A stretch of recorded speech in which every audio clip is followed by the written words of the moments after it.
Norton, one of Britain's best-loved entertainers, left Ireland in his early 20s and hasn't looked back. Until now.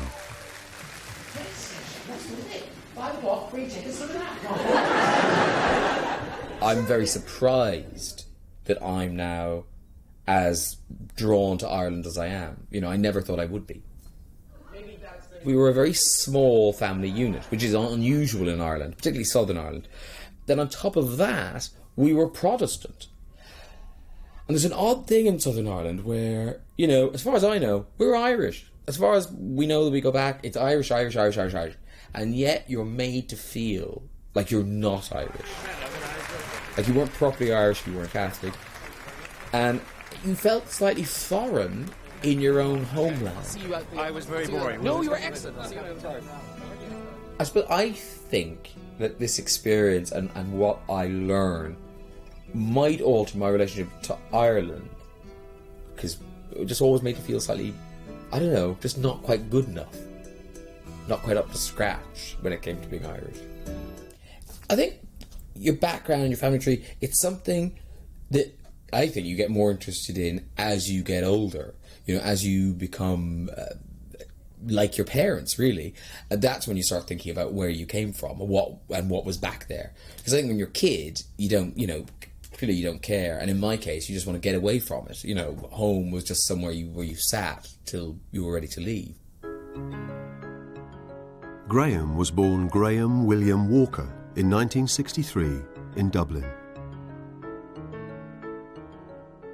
He was the second of two children to Billy and Rhoda Walker. During Graham's childhood, his father worked for Guinness, a job that took the family all over the Republic of Ireland. Despite living in the south, they always remained distinctly Protestant. I mean, religion played a big part in our lives, but it's that odd religious thing where it's sort of social. It was to do with our social circle. I mean, you went to church and you talked to people afterwards, and sometimes you went to somebody's house for lunch, or they came back to yours, or there were drinks after church, went to Sunday school, went to Protestant schools. It was all, you couldn't really separate religion from our lives in that all aspects of it had Protestant written in front of it. But at the same time, you are a sort of de facto Catholic, because on one hand your life is all Protestant, other hand, everything is done by Catholic rules. So it was kind of isolating as a child. So for me, it'll be interesting to find out how strongly connected to the Protestant Catholic thing we are in Ireland. Well, I'm off to see my mum. She lives in Bandon, County Cork, and she's got old photographs, birth certificates, things like that. And it's a good place to start because, to be honest, I don't know really anything about my family history apart from my grandparents. This road is very, you know, suddenly you're 12 again. It's just weird, that thing of coming home. You just feel, it makes you feel like not like a grown-up, like you're pretending to be a grown-up. Like, even driving this car, I sort of feel like I'll get stopped. And I shouldn't be. I suppose what's odd for me about this whole process of looking for our roots is there's no sort of hometown to go back to. We were quite rootless as a family. We grew up all over the place. I think by the time I was 17 or 18, we lived in 13 different houses. Which is odd, because then if you go back a generation, you know, my father, he was very rooted in this place, Carnew, in County Wicklow. It's a really kind of little rural town. And then my mother, she's from Belfast, the big smoke. And they met when she moved down to Dublin to work as a chicken sexer. In terms of who I feel closest to, I would say probably my mother's side of the family. But then everyone tells me I look like my dad, and when my father died, suddenly everyone was going, "You are your father." But no one had said it before, but so I don't know how true it is. I suppose if I got my sense of humour from anywhere, I would probably say my mother's side of the family. I think my mother's very funny. She's quite harsh, but she's funny.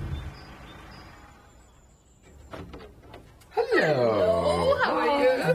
Very well. Oh, lovely to see you. Nice to see you. Come come in. I'll go in. Gardens are very tidy. Oh, very good.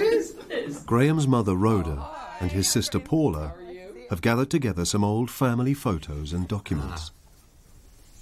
That is my paternal grandmother, Mary Norton. Well, this is where Norton comes from. This is where the Norton comes from, yeah. Graham was born Graham Walker, but picked an old family surname when he joined the Actors' Union Equity. And what's this now?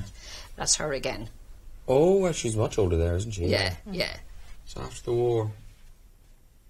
And big moustache on. That's a big And I moustache, don't think isn't it? that can't be right now. They told me, I said circa around 1948. And I think they died in 1946. Well, maybe that's why his face. That's why his face is set in that position. They were stuffed. Rigor mortis, it says it. Stop. You're terrible. Enough. Anyway, who's Nah. this? Who's this? These are glam now. Oh, that's Granny. That's Granny. There she was, all dressed up. Oh, right, so that's your mom. And she was born a Reynolds. Yes. And this is her mother, my Granny Reynolds. This is my great-grandmother. Yes, that's your great-grandmother. She was lovely. Mary. Yeah, she's Mary Reynolds, yeah. And you've got birth certificates. Yeah, that's my mother's birth cert. Right. Yeah. So that's James Reynolds, the father. Yes, yeah. And Mary Reynolds, but Yeah. formerly Dooey. Yes. So wasn't there some mystery about her? I've something written on the back somewhere, not on that one, on another one, and it said she was also known as Logan. Now, what that means, I've no idea. Well, here's the thing about Yeah, Dooey was Logan. yeah. What's the Hochel? Well, that's where my granny was born. She was from the village of Ahocle. Such a romantic name. nice. Hochel. So you don't know why she would have been a Dewey and a Logan? No, just no idea. Why would a woman have two different names in her past? It suggests something went on, whether she was trying to hide something or whether something has been hidden. I don't know. Those are the kind of things that interest me, because they're just anomalies. You kind of think, well, hang on, why has this happened?